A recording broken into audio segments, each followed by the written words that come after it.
Hello and welcome to the MidWeek podcast here at First Baptist Church. My name is Tique and I'm the pastor here at First Baptist Church in Sweetwater. And this is my good friend, Molly Brock. Molly Brock. Okay, we're doing a series, Finding God in the Movies. Yes. And no matter how hard I try, apparently I'm always going to have to correct something. This week it was, I said Bad News Bears, Walter Matthau instead of Matthau. And I knew it. I know Walter Matthau, but I still said it wrong. So that's my correction for this week. No one noticed? No, they did. Trust me, they did. And they are always very gracious and funny in correcting it. So I do appreciate that. Yeah, it's okay. Yeah, worked. But we did continue our series, Finding God in the Movies, looking at the movie Little Giants as a modern-day parable. You know I'm not the biggest football fan in the world, but I do love that movie. It makes me laugh a lot. It's funny. You don't like movies or football, and you chose that movie. That movie. It was hard to choose it over Mighty Ducks, because I do love Mighty Ducks, that's the Flying V. Good one. But the annexation of Puerto Rico conquered the Flying V. That's where I went with. If you've seen the movie and you've watched it lately, you know there's a play that the little kid who has no football talent on the field, his job is to help coach, and he organizes and does stats and everything. And he comes up with this great play based on a John Madden play called the Annexation of Puerto Rico play. And it works beautifully. It's funny. Funny story. Yesterday, well, I guess Monday when this drops, Stacy and I went to the Flying Bison playoff palooza. Okay. And we're there. And no kidding, I saw someone there who is the grown-up version of the kid who made that play in the movie. Really? Like, I looked at him and I was like, Stacy, that's the Annexation of Puerto Rico guy. Is it really, though? No, it's probably not. But it looked so much like him that I literally pulled up the picture and we looked at it and we're like, man, that's close. That's funny. And so, yeah. Maybe it was. It gave us more to talk about. Because then at our table, we talked about the series and what we've been doing with the people that were there. Yeah. There's some of our friends from, Terry McCutcheon was my mom's team teacher at Wiley when I was growing up. And so I've known him for a long time. Stacy, when she started teaching, inherited a lot of his teaching stuff, books and stuff like that. So there's a good connection there. We go years way back. And it was a good time. But we got to talk about the series a little bit more we're doing. Well, and it was fun. So I've enjoyed it. I've had a good response to this series so far. Yeah, it's been fun. Well, I mean, I know it's not a usual thing for you. Right. But, I mean, you're still fairly new in your position. I call it rookie pastor. And so, like, I get to hear a lot of you talk with that the is youth. true. And so, like, for me, I'm like, this is way out of left field. But, for everyone else, maybe it's like, oh, this is cool. It's just changing it up. I'm like, this is way different. Y'all don't understand. So the only thing I could compare it to from youth ministry that I remembered was I did the Gospel According to Saturday Night Live on a Wednesday night series within the first couple of years of getting here, where we went through Mark and used Saturday Night Live clips to draw from. That's a little different. It was, and I still remember that fondly because I loved those clips. And I love the Gospel of Mark, so it helped. Yeah, no, that was good. But yeah, this one's definitely a new one for me. But it's been good response. I've enjoyed talking to people about it. And then specifically this movie. It's just a great movie. I like it. And there's a lot of kids invested too. They're like, oh, what's it going to be? Right. And showing the trailer really helps because then I don't have to tell the whole story again. I can hit the highlights. One of the questions that I received was that typically when someone does a series like this, they'll just pull out clips and show clips. Yeah. Why am I just showing the trailer? I'm showing the trailer because that gives you a better picture of the whole movie. And hopefully pulls you in just enough that you'll go home and watch the movie with your family. Yeah. Like that's my goal in it, so that families can spend time together also. It's fun. And it's worked because I've had lots of response from people. Oh man, I went home and watched that last night. We saw it. And so that's a lot of fun. I do enjoy that. And that's one I would probably go back and watch. Like I would watch it again, even though we just watched it a couple weeks ago. Yeah, because it's good. And it's on Disney Plus, right? No, it was on Amazon Prime. Oh. Mr. Holland's Opus was on Disney Plus. But Steve Michael came in the other day. Excuse me, and I think he said it was on either on Tubi or Freevee. It's probably, yeah. One of those two they watched it on. Yeah. And so that was good. I think we have it on like VHS. Again, Videoville, Blockbuster. Yeah, and Glenn Harrison sent me a picture last week after I mentioned Videoville and Blockbuster of a kid standing in front of like all the millions of VHS tapes and with his dad there, and says it's Friday night, you're at the Blockbuster, you have a couple videos, it's going to be a great weekend. It's like, yeah, I remember those days. Those were so fun. This is a whole like rabbit trail we could go down, just reminiscing about Blockbuster on Friday nights. Oh yeah. Now for us, the anticipation was driving home, because for us it was a 10, 15-minute drive into town. Oh yeah. Then you got them and you get home and you're like, okay, we can only watch one of the two. Which one do we watch? Yeah. So, but it was always good memories, and I think that's maybe why it struck a chord with so many, is that it brings back some of those memories of growing up and of kind of a slower time. We weren't nearly as involved with so many things, and we did so many more things together as a family. I bet if you talk to most families, the things that they really wish they could instill now are things from their childhood, like eating more often around the table, doing more things together as a family, spending time together. But now our world is so pulling a family apart every different direction that I think this brings back some of that nostalgia and maybe gets us back to the orientation of what the family's intended to be, of how God designed it to spend time together, to pour into your kids and disciple them and bring them along. I remember even in high school, and like to me that seems like your busiest time as a kid probably. And even in high school, I don't think there was many times that we didn't have dinner together. Right. And if we didn't, like if I wasn't having dinner with my family, I was like at a friend's house and they were having dinner together. And it's like, it's just, it was rare. Even as busy as we were, it's like, oh no, you're home for dinner with your family. That's what you do. And my mom went back to college when we were younger, but even then, when she would go back to college, it'd be, I'd know what we were having for supper. I was cooking, Pop was cooking, Kay was cooking. Someone was doing something. We still had the meal around the table, even if she had class. So the other three of us would have the meal. And I don't know if we had this rule growing up or if it's just the way it worked in our life or what, but I feel like we only did one thing at a time. So like I never did more than just Little League baseball when I did it. I wasn't doing baseball, this and this and this. It was one thing at a time. And I don't know if Mom had that as a rule. Or it just worked out that way. Or that's just how it worked out, because my brother played softball for 2 years. And then he played like Mighty Mites football, if I remember that. But I wasn't ever into football really. And so I didn't play that. But I feel like we were never in more than just like one thing at a time. And so maybe there wasn't as much to do. I'm sure, I mean, I know it feels like, looking at it now as a parent, I'm like, it's way crazier. Yeah. Or I feel like it's way crazier than when I was a kid. I wonder if our parents felt the way we feel now. I don't know. It'd be interesting to know how they feel about all that. So all that was the modern day parable to point to how we use our gifts, individual gifts, to come together to be a unified body of Christ. So they used their gifts to be a team that was unified, to go for the Pee Wee Championship, and it's a really cool story of redemption and teamwork and using their talents. But then the church, same way, that we're to use our gifts. And so I mentioned at the end of it that the deacons are doing the giftstest.com. Yes. And they're going through that, and they're finding out what their gifts are, trying to discover those and see if it matches up with what they know about themselves. But sometimes those will pull out things they don't think about. You took the test. And you've taken it now twice, because you took it back years ago. That was a long, whenever you did that with the youth, I don't know when it was. We did with our youth leadership on the third floor, and we think it was before you were married. Possibly. So that was how many years ago?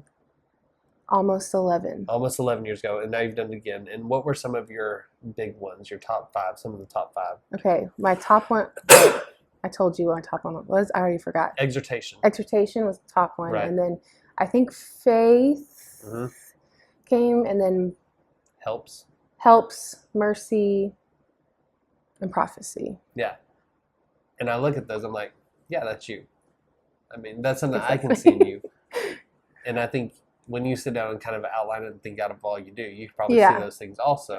Yeah. But your top one was exhortation, encouragement, caring for others, loving on them. And that is obvious. I feel like that, maybe I just lean more towards that because maybe I have joy in that, right? Obviously, but also I think it's what I lean towards because like, oh, I can't do much, but I can do this. I can make them feel loved, or I can do this for them. And so I think it came from a place originally of like feeling less than maybe. Oh, interesting. But as I've gotten older, it's like I lean into that. Like I know I can do this. Right. And you know it's important. And I know it's important, and God needs me to do this. So so it still brings me just as much joy. And there's like now as an adult, there's no like oh, like, well, this is all I could do. I'm like, oh no, I could do that for them. Like, so it's morphed the older I've gotten. And I see that easily in you because I'm watching the Home Run Derby, Major League Baseball Home Run Derby, a couple weeks ago, and I get a text from you, 8 o'clock at night. Cookies are coming out of the oven. I was like, I'll be over there in a couple minutes. And for those that don't know, you used the COVID time effectively. Yes, I did. And you perfected your chocolate chip cookie recipe. Not just that. I also perfected my apple pie recipe, and then anyway. But it can't be better than your chocolate chip cookies are. I don't know. And then when you brought them over, I'd had them before. Yeah. And I admitted that they were the best I'd ever had. Mm-hmm. But then when you said they're even better warm, and you bring over warm chocolate chip cookies. They had only been out of the oven like 10 minutes. Yeah, I think Stacy was in the shower, so she didn't even know you were there and gone. And I think I put down 2 before she got out of the shower. And they're huge. They're like the size of your face. And I think I'd already put 2 down, and you were right. Even better warm. So, and now that you've had them like right out of the oven, you're going to be like, they're not as good the next day. Oh no, they're still good. They might not be as good, but they're still good. But that's exhortation. Like that's caring about people. That's encouraging them. That's showing them love. And that's something that's so simple when we think about it. But it has to be a gift. Otherwise, people don't do it. Yeah. I mean, it's not a natural thing for us to do, to look at others' needs and how we can encourage them. It's just not natural for us. We're in a me society, and that's how we are as people. It's hard to look beyond ourselves. And I will say, like, in the stage that I am now, as a mom, that my struggle now is that I still have the desire and the like to do and do for others and be there, and and the selfish part of me is like, I'm tired. Yeah. I'm tired, and I just want a minute to myself. And I, at the end of the day, I'm like, I don't want to, whatever it is that's been weighing on my mind, you know. And yeah, so now it's a new struggle. It's a struggle to do the things that comes naturally to me, and it's like, oh, that's a bummer. Like, it's a natural thing for me to do, but now I'm like, I don't want to. I understand. Phil always says, he quotes, oh gosh, I'm going to get this wrong. You got to find the have to. And it's from, what's that movie? Oh man, you're asking the wrong person. It doesn't matter. It's a baseball movie. Oh, maybe I should know. But he says, you got to find the have to. He tells me that all the time. Now, Phil, if you're watching, you got to let us know, because I want to know what movie that is. Just put it down, because I always get it wrong. Is it Rookie of the Year? Rookie of the Year? That's a good one. I could be wrong. I do like that one. I don't remember it, but it is a good one. I'm probably totally wrong on that. Your other one, one of the other ones that stuck out to me was prophecy. Oh, yeah. And I think that leans into your teaching, because I've had the joy over the years of sitting under a lot of teachers here at First Baptist Church and listening to them teach.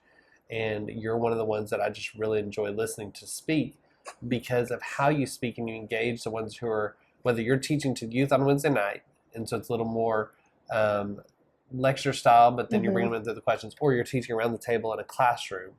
You're one of the ones I enjoy listening to, because you think about it in new ways that I don't often think about it. But then you engage the ones that are in the room. And so that makes perfect sense for me, the prophecy one. I mean, we talk about prophecy as hearing the word from God and speaking it to people. So it's not specifically teaching, but I think that's where some of that comes in. The kids got to understand a little bit more of me on Sunday.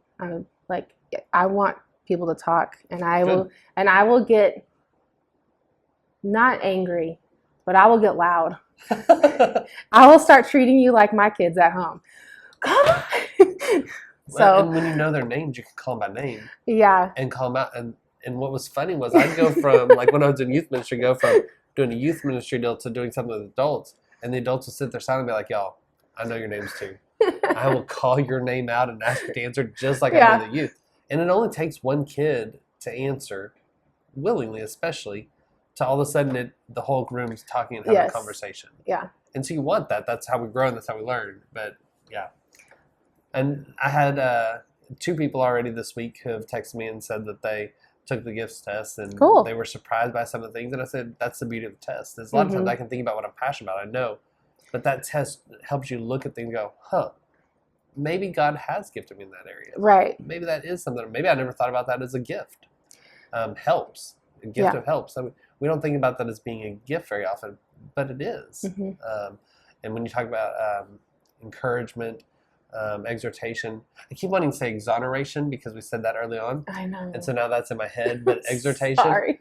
But I think about our deacons call what we call our homebound group. It's our widows and widowers. They call them every week just to check on them, see how they're doing. And I know there's been times where some of them will go, they'll like make cookies or something like that, and they'll go to each house and drop something off and just say, hey, we love you and care about you. That's a gift. Yeah. That's something that's taking that ministry to the next level and using the gift God's given you to change lives, to encourage people, to help them understand God's love. And so I think it's a great conversation to have. I hope that more of our people are taking the test. I'm excited our deacons are taking it. I've gone back and taken it. And mine pretty much schedules that. Apparently I don't change much of the time. Teaching is always high up there. Good. But even when I was in like school, my goal was I was going to be a marine biologist, or I was going to be a teacher. Like that's what my passion were. Taking care of animals, the sea, the ocean. I love that. I love Shark Week. Or working with students and teaching. And so I've always had those passions in my life, so it doesn't surprise me when teaching is my biggest one. So yeah. And you're a great teacher. Thank you. I appreciate that. This week we moved to Roundup Sunday.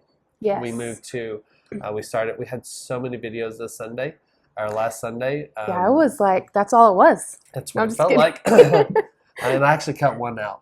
Did you really? I had one more, but I cut it out for a couple reasons. But yeah. Okay. But Roundup Sunday, our leaders are contacting their classes, rounding them up, encouraging them to be there Sunday. The part I'm most excited about, yes, we're dressing Western style. We're going to have fun with it. We will acknowledge that it is a little corny at times or whatever, but it's something we do to have fun and to enjoy life together. The thing that I'm most excited about is praying over our students Sunday morning as they get ready to go back to school. We've already done that for teachers. Teachers have already gone back. Some students have gone back. I think Roscoe went back last week sometime. But we're going to get them to come forward and pray over all of our students, from the youngest to the oldest, from every school, from homeschool, whatever it is. We're going to pray over them. That's going to be awesome. And so I'm excited about that. I do love those times of emphasis in our church. Yeah, I do too. And so I'm looking forward to that. And then dressing up, that's just, I mean, life's too short to take it too seriously. Agreed. Have fun. Agreed. Have fun. And so you're going to be wearing the same thing you wore in your video. I will not have the hat. Come on now. I'm not a huge hat inside person. I don't wear a lot of hats anyway. I usually wear, this is confession time, for someone who's listened this far, if I wear a hat, it's usually because I don't want to get my bald spot sunburnt. Yes. That's the usual reason for a hat. I like hats and the ideas of them. I just don't wear them. Right. So no, I won't have that. Wasn't even my cowboy hat. I don't even have one of those. Well, we know this. Yeah. And so, but ironically, I grew up, my mom was a barrel racer in the rodeo. I did not know this, but I can totally see that. I had a horse. My own horse, Mr. T, was a horse that I could ride as like a little kid without any worry of my parents Like they could let me out there. He was so good to me. Can't y'all imagine this? Little Tique on a horse. We swam in the horse trough. That's fun. That was our swimming pool, the horse trough. So all that being said, I don't have a lick of Western clothing until I had to go to Walmart to get a Pearl Snap shirt. Nice. And then the vest from my brother's wedding, which was a long time ago also. Mm-hmm. So, and I'm sorry, I do have my Whataburger boots. Well, yeah. And I will be wearing those proudly Sunday. Good. They were a gift from friends, and I will be wearing them proudly That Sunday. totally counts. So all that we're doing Roundup Sunday. It's going to be a good Sunday. It was hard finding an appropriate movie to fit with Western Roundup, but I think we did it, and it'll be another good one. So I'm looking forward to it. Good. All right. We hope to see you there this Sunday at 10:30 a.m. at 213 East 3rd Street. We'll see you then. Bye.